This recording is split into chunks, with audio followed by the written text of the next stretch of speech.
राशिद देख रहे हैं आप इनसाइड स्टोरी। बड़ी खबर से होगी शुरुआत। दिल्ली में केजरीवाल सरकार और केंद्र के बीच तकरार आज एक कदम और आगे बढ़ गई। केजरीवाल सरकार ने आज दिल्ली विधानसभा का एक विशेष सत्र बुलाया।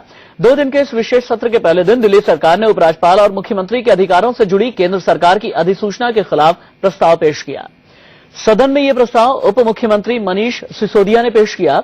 सिसोदिया ने कहा कि संविधान को दरकिनार कर नोटिफिकेशन जारी किया गया, यह संविधान के साथ खिलवाड़ है। सिसोदिया ने यह भी आरोप लगाया कि दिल्ली सरकार के तहत एंटी करप्शन ब्यूरो अच्छा काम कर रही है। हम भ्रष्टाचार पर लगाम लगाना चाहते हैं, लेकिन केंद्र सरकार इससे नाराज है।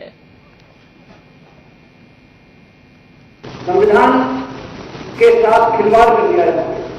यह अधिसूचना बहुत स्पष्ट रूप से संविधान को दरकिनार करते हुए, संविधान के तमाम प्रावधानों को दरकिनार करते हुए, संविधान की लोकतांत्रिक आत्मा को, डेमोक्रेटिक स्पिरिट है उसको दरकिनार करते हुए यह अधिसूचना जारी की गई है कि क्योंकि दिल्ली में स्टेट पब्लिक सर्विस कमीशन नहीं है, स्टेट सर्विसेज नहीं है, इसलिए सर्विसेज भी दिल्ली की विधानसभा के अधीन नहीं आएगा।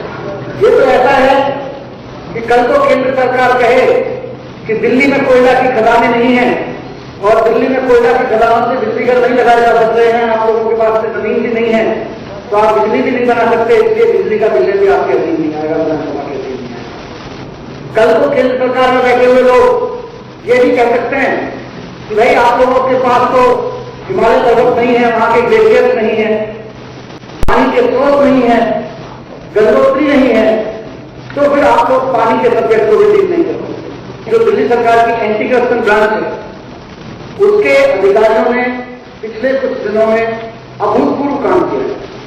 इस शायद और इसी के तहत बहुत सारे लोग रंगे हाथों रिश्वत देते पकड़े गए। बहुत सारे लोग उनकी शिकायतें आई हैं जब हमारी हेल्पलाइन पर बदली पर, तो उनको ट्रैप करके भी एसीबी ने गिरफ्तार किया है।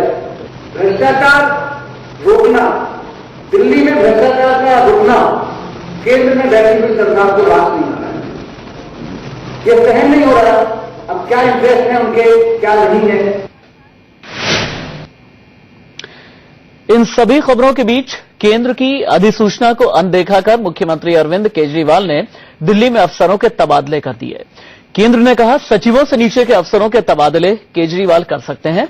इस बीच खास सत्र से पहले अरविंद केजरीवाल और सिसोदिया ने एलजी से मुलाकात की। इसे सुलह की कोशिश के तौर पर भी देखा जा रहा है।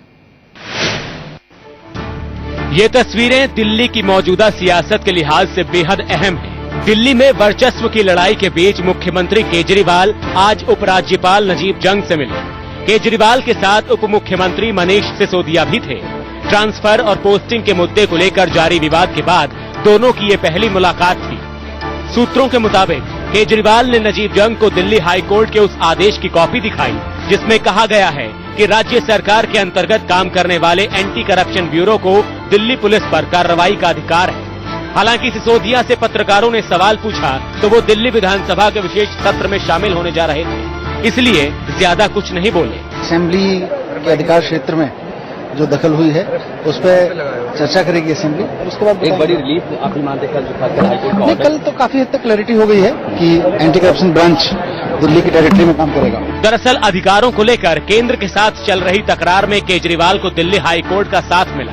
हाई कोर्ट ने साफ साफ कहा कि दिल्ली के पुलिस वालों की गिरफ्तारी दिल्ली सरकार की एंटी करप्शन ब्यूरो के अधिकार क्षेत्र में है। ये केंद्र सरकार का मसला नहीं है, दिल्ली पुलिस और एक उसको लेकर के दिल्ली सरकार का मसला है।